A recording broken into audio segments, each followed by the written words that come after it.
want to share with you today the story of conscious speech. How did I come up with it and why? So, it all started with my upbringing. I grew up in a very loving family, and although we love each other very much, we didn't have the right tools to handle conflict. Usually, misunderstandings or just conflict didn't end up in the best way. We usually screamed to each other, there was bursting out of rooms, lots of anger, so I don't think that there was a good modeling of handling unpleasant emotions. And that was it. So conscious speech is this search for better ways to relate to each other. And my now husband, has a lot to do with that. And I will share the other paths that also have taken me here, but definitely that upbringing of not finding the right words or the most assertive way to express my needs and wants is definitely part of conscious speech now. The second path is my deep exploration with self-expression. As a child, I loved music. I loved singing. I was part of a very big choir, and I remember just feeling free, feeling like myself when I was part of that community singing together. I'm sure that there were plenty of emotions that I didn't know how to express in my day-to-day life, but when singing, I could relate to the music, to the melody, and just share who I was. Then came art. I studied fine arts and art history in college. And I know that through drawing and painting and sculpting, I was expressing all of those ideas and emotions that I was feeling at the time, being in love, having my heart broken, and so on. And when I did my thesis, my father was battling cancer at the same time. And my thesis was about exactly feeling the emotions in our body, and specifically the stomach. It was called estómago palpitante, or palpitating stomach. So since college, I've been studying emotions in the body and how can we express those. At the time, I did some paintings and a big sculpture that it looked like poop. I promise I will share some images of that.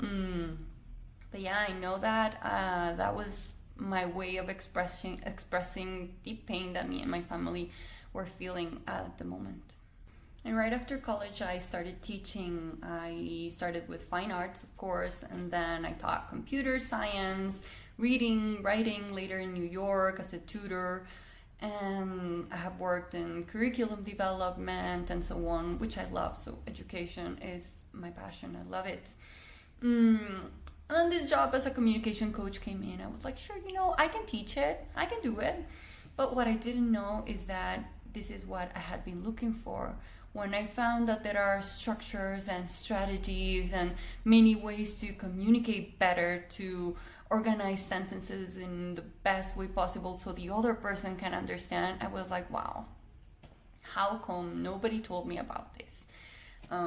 Strategies for public speaking, and I had struggled with public speaking before, so I was like, wow, I need to do something with this. So as I said, there's a deep exploration with self-expression, understanding what is it that we feel so we can put it out there in the world in the many ways possible that we have through music, art, the understanding of our voice, the range of it, what we can do with it and not. My experience in education, how is it that we learn best and why, and how it differs from person to person. All of that is part of conscious speech today. The third path is mindfulness. When my father passed away, I was not sleeping a lot.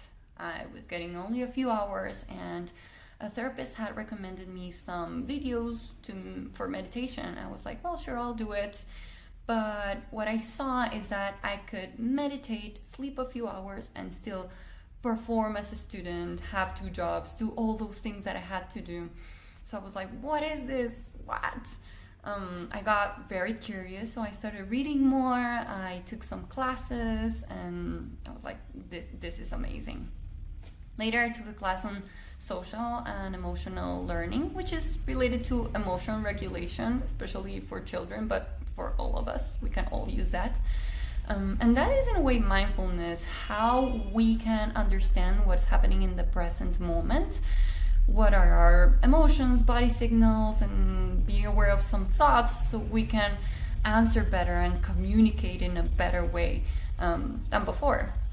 And later I took my certification as a mindfulness and education facilitator with Breathe International, and these in a way closed everything. It gave everything a lot more depth and knowledge and community. So this is why mindfulness is essential in conscious speech.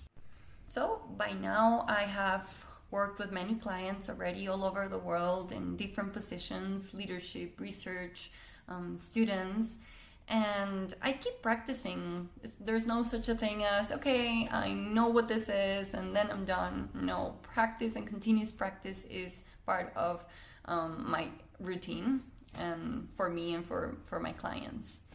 And last but not least, why English? You could be asking yourself, when my first language is Spanish. And I think it's because all of these changes started happening when I was in New York. So definitely new pathways in my brain got created in English, and I like it. And at the same time, during the pandemic, when I started this job as a communication coach, it was with a US company working with second language speakers, helping them communicate better, participate more during meetings, give presentations, feeling more comfortable with their language. So yeah, this is why English is part of this.